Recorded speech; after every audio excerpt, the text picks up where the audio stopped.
বিশ্ববিদ্যালয়ের research scholar ছাত্রীর আত্মঘাতী হওয়ার ঘটনায় উঠে আসলো চাঞ্চল্যকর তথ্য।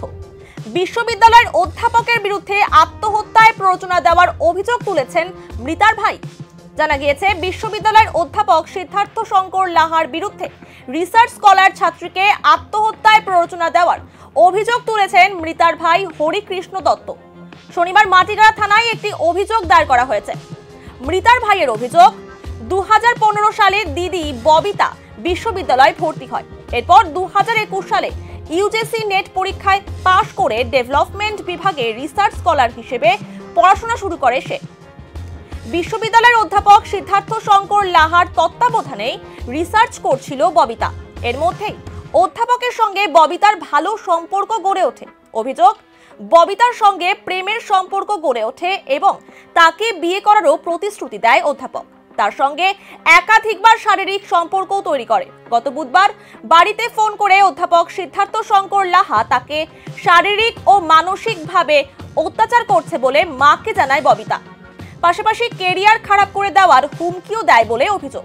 সিদ্ধার্থ শঙ্কর লাহাই দিদিকে আত্মহত্যা করতে বাধ্য করেছে বলে অভিযোগ করেন মৃতার ভাই। ঘটনার পর ন্যায় বিচারের দাবিতে থানায় অভিযোগ দায়ের করেন তিনি। অভিযোগের ভিত্তিতে তদন্ত শুরু করেছে পুলিশ। এই বিষয়ে অধ্যাপক সিদ্ধার্থ শঙ্কর লাহার কোনো প্রতিক্রিয়া পাওয়া যায়নি। প্রসঙ্গত, গত বৃহস্পতিবার শিব মন্দির রামকৃষ্ণ সরণী এলাকায় ভাড়া বাড়ি থেকে রিসার্চ স্কলার ছাত্রী ববিতা দত্তের ঝুলন্ত দেহ উদ্ধার করে পুলিশ। ঘটনায় শোকের ছায়া নেমে আসে বিশ্ববিদ্যালয়।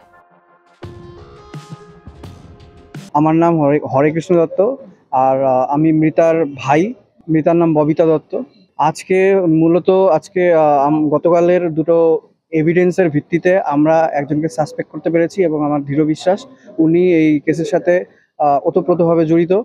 তাই আমি আজকে তার বিরুদ্ধে এফআইআর লঞ্চ করলাম। তার নাম ডক্টর সিদ্ধার্থ শঙ্কর লাহা।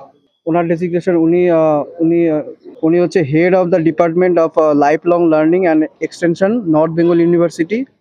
আমরা দাবি করছি, মূলত আমার দাবি থাকবে নর্থ বেঙ্গল ইউনিভার্সিটির কাছে যে তারা যেন আমাদের এই ইনভেস্টিগেশনে বিশেষভাবে সাহায্যের হাত বাড়িয়ে দেয়, পাশে থাকে এবং অবিলম্বে তার বিরুদ্ধে যেন কঠোর ব্যবস্থা নেয়।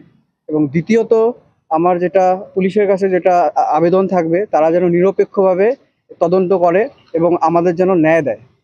আর পরবর্তীকালে আমরা যদি এটার ন্যায় না পাই, পরবর্তীকালে আমরা হাইকোর্ট পর্যন্ত যেতে দ্বিধাবোধ করব না।